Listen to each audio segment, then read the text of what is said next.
Welcome to Whispers and Confessions. There might be a twist waiting, so please make sure to watch until the end. Don't forget to subscribe and like. Let's begin right away.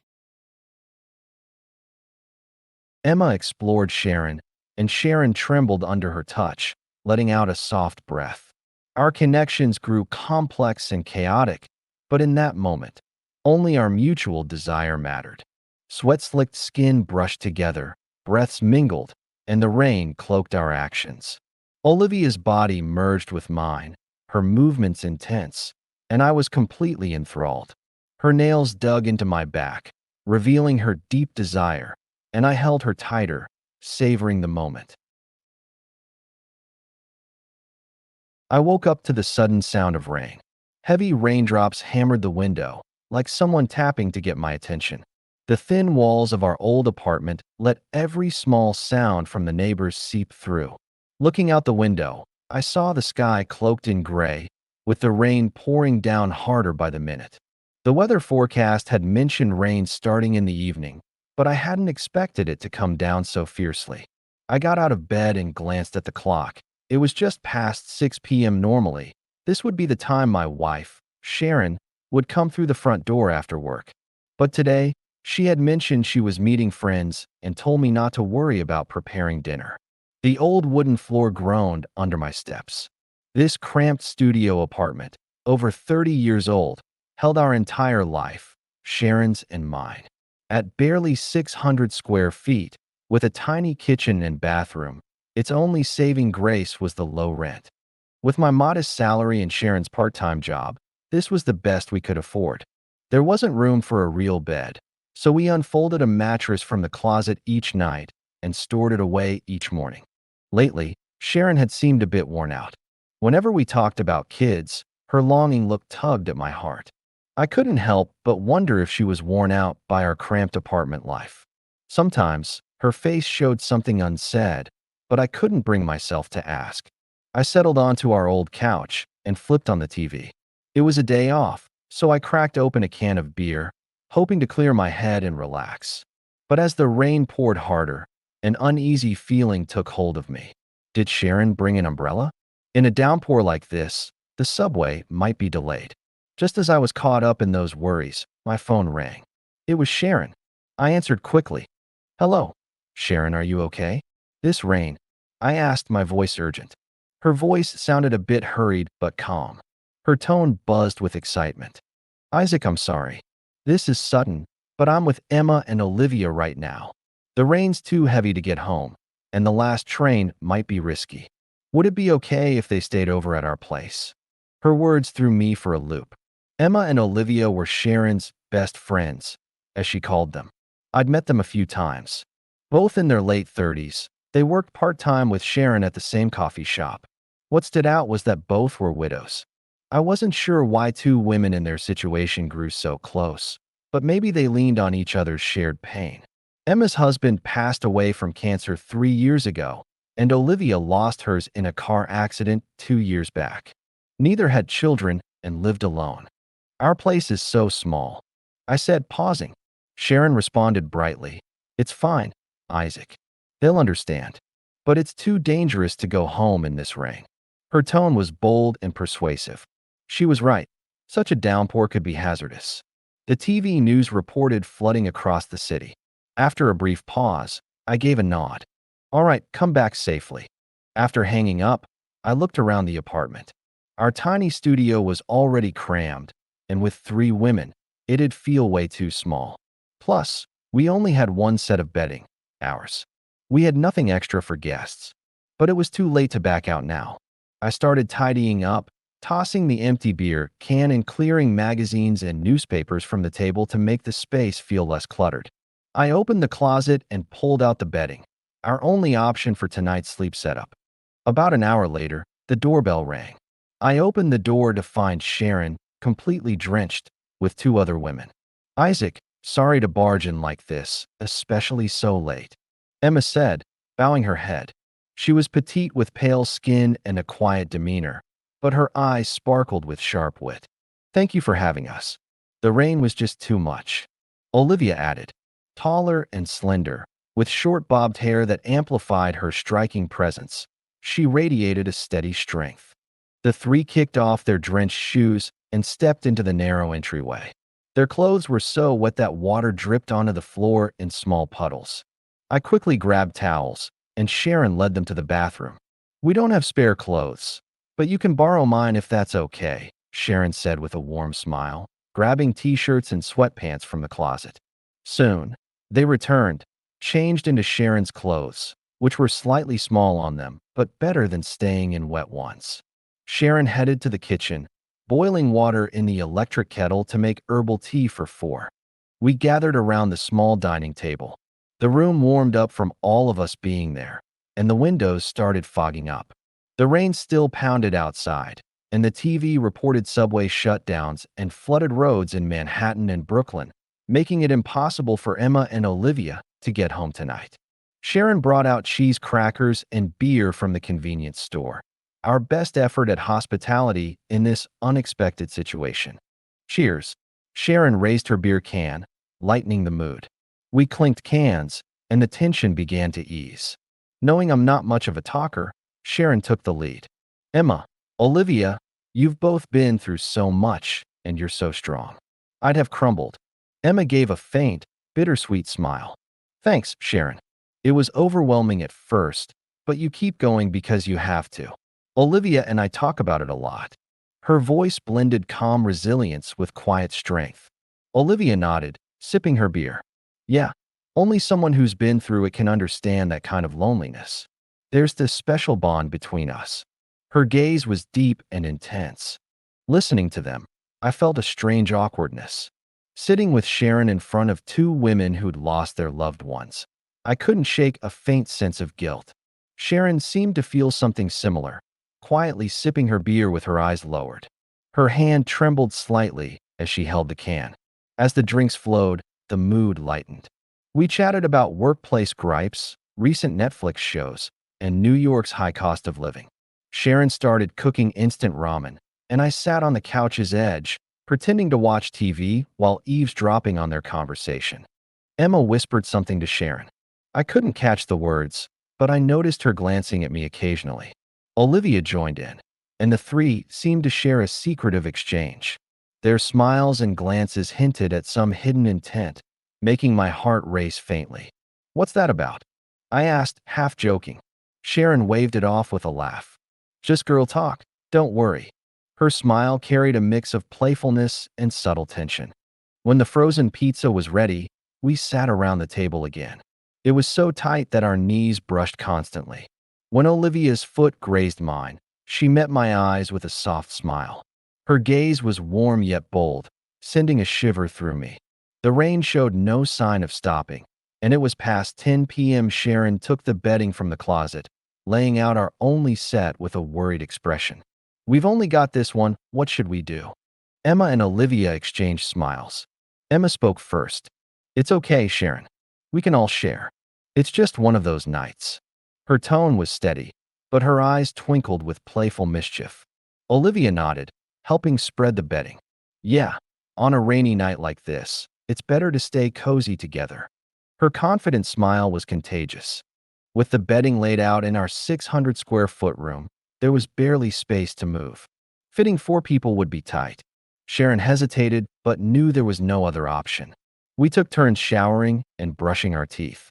As the only guy with 3 women, sharing the same bedding felt awkward and intense. When I returned from my shower, the 3 were already lying down, Sharon in the middle, flanked by Emma and Olivia. The only spot left was next to Olivia. "I'd rather sleep next to Sharon," I said, half joking. Sharon gave an embarrassed smile. "Isaac, it's tight, so this is fine for tonight. Just one night." Her voice was soft, but carried an odd thrill. Reluctantly, I lay down next to Olivia. With 4 of us on one mattress, it was so cramped we could barely move. The closeness of our bodies stirred a subtle tension. My heart raced, and I tried to steady my breathing. When the lights went out, the room fell dark, with only the rain breaking the silence. For a while, no one spoke, and only our breathing filled the space. About 10 minutes in, Olivia shifted, her arm brushing mine. Her warmth startled me, and I froze. I tried to scoot away, but there was no room. "Sorry, it's so tight," she whispered. Her voice was softer than usual, with a warm allure. My throat went dry as I replied, "It's okay, no big deal." But things began to shift. Sharon and Emma moved slightly, and our bodies drew closer. Sharon said something softly, but the rain drowned it out. In the dark, we just lay there, yet the air grew warmer. Then, unexpectedly, things escalated. Olivia's fingers grazed my arm. It felt accidental, but the gentle touch suggested intent. I held my breath, frozen. Beside me, Sharon whispered to Emma. Olivia's touch grew bolder, her fingers sliding under my t-shirt, tracing my chest. A shiver ran through me. This wasn't an accident. She was intentionally provoking me. "Is this okay, Isaac?" Olivia whispered, her voice trembling with a mix of nerves and heat. My heart pounded as I stammered. "Yeah, it's fine." My mind was a mess of guilt, excitement, and confusion. What was happening? Did Sharon know? Was this allowed? Then, Sharon's voice cut through the darkness, clear and firm. "It's okay, Isaac." Her tone was soft but firm. "Emma and Olivia have been lonely for so long. Can we understand them?" Her words shook me up. Was she giving me permission to be with them? My chest churned with guilt, confusion, and a strange thrill. Emma's voice followed. "We talked to Sharon, Isaac. It's okay." Her calm tone hid a quiet yearning. Olivia whispered again, "Are you sure? Really okay?" Her hand now traced my chest, sending a spark through me. I hesitated, still grappling with the situation, but Sharon's response was unmistakable. "Yes, it's okay." Her voice trembled but held conviction. "I feel the same way they do." Her words trailed off, but their meaning was clear. Sharon wanted this too, a connection with others. This was a tacit agreement. I could be with Emma and Olivia, and in return, Sharon could seek others. The thought spun my mind into deeper chaos. Olivia's touch grew bolder. Her fingers slipped under my shirt, grazing my bare skin, and my body responded instantly. Her warmth intensified, her breathing quickening. Emma, beside Sharon, moved closer to me, her hand brushing my shoulder, sliding down gently. My body hummed with nerves and excitement. "Isaac, it's what we all need," Sharon whispered. Her voice mixed guilt and longing. "We've been holding back for too long." Her words struck a chord with me. She was right. Sharon and I had grown distant. The weight of not having kids, the guilt, had pushed us apart. But now, we were unleashing our suppressed desires. In that cramped apartment, on that narrow mattress, our bodies intertwined.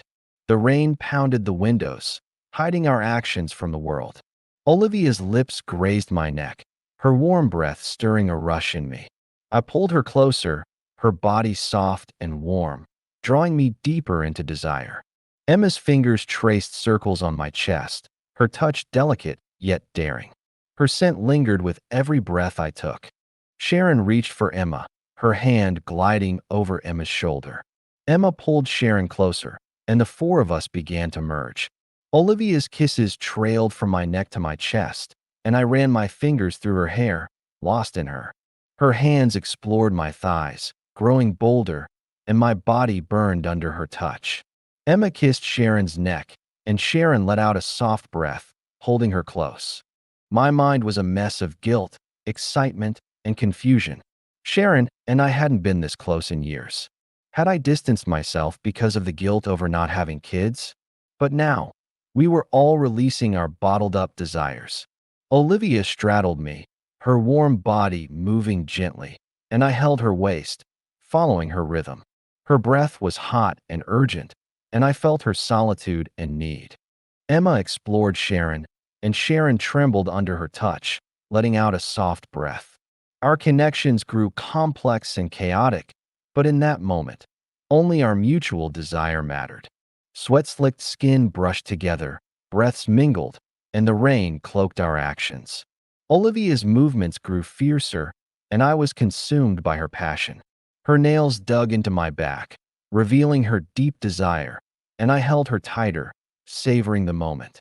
Sharon and Emma intertwined, Sharon's face glowed with the release of bottled-up passion. She kissed Emma's neck, murmuring quietly, and Emma melted under her touch, breathing softly. On that cramped mattress, we became one, exploring each other.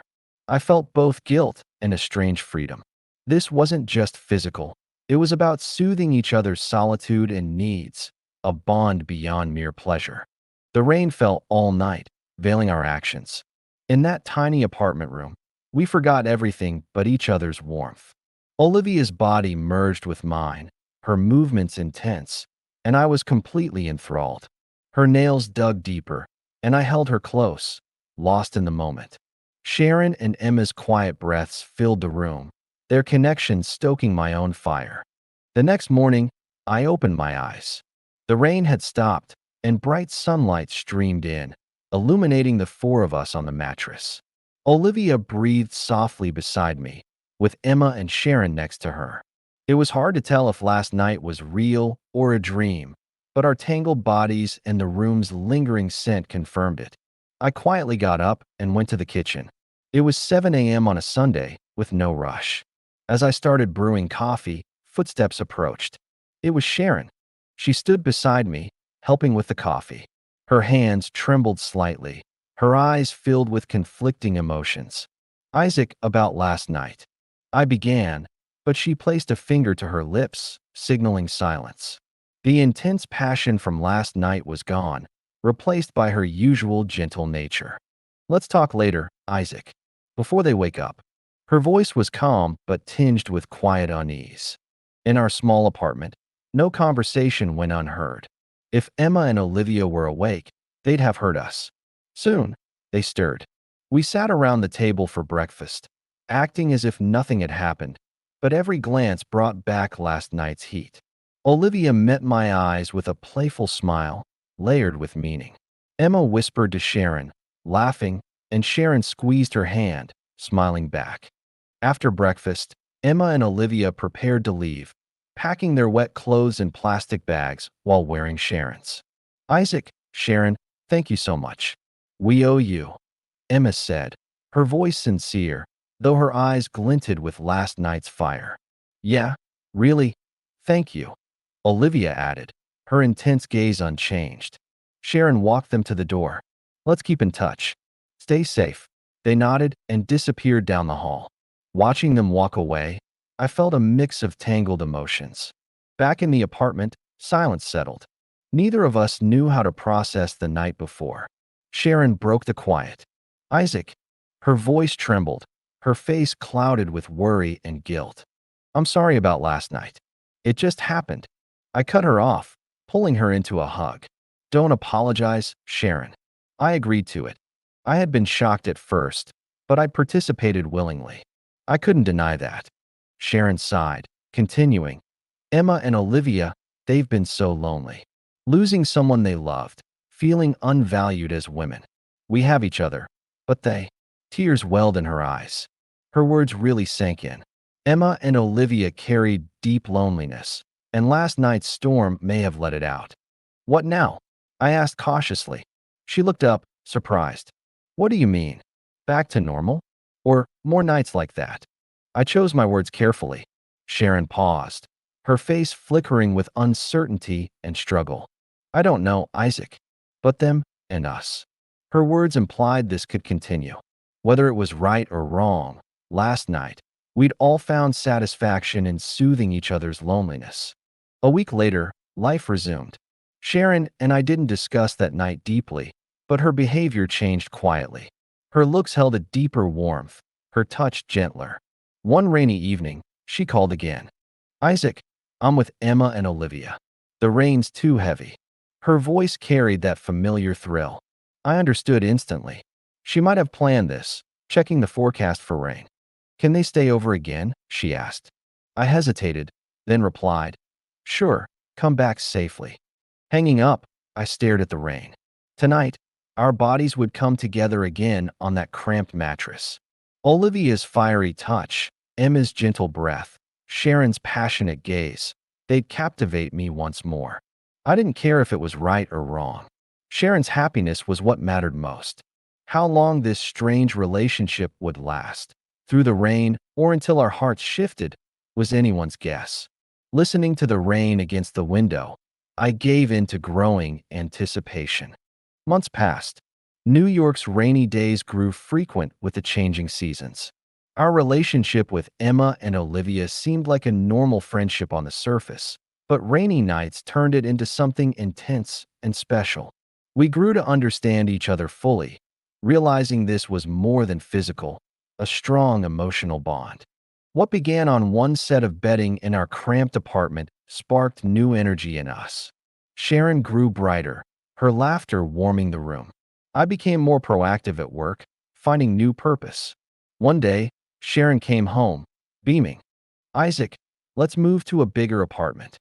Her eyes shone with eagerness. "Somewhere more comfortable." Surprised but understanding, I nodded. "A larger place for all four of us." "Yeah, a larger place would be nice." She smiled, thrilled.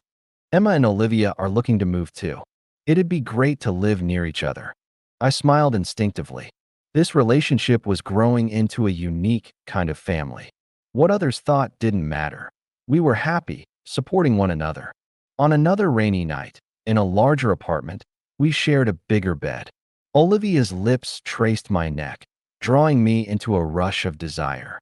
Emma and Sharon intertwined, their soft breaths filling the room. The rain guarded our secret once more. We don't wait for rain anymore. Every night, we share warmth, our unique bond untouched by seasons or weather. What began as a rainy night's chance encounter grew into an essential bond. Sharon, Emma, Olivia, and I heal each other's wounds, fill each other's voids, and find perfect balance. We are each other's comfort, strength, and purpose, a truly special bond.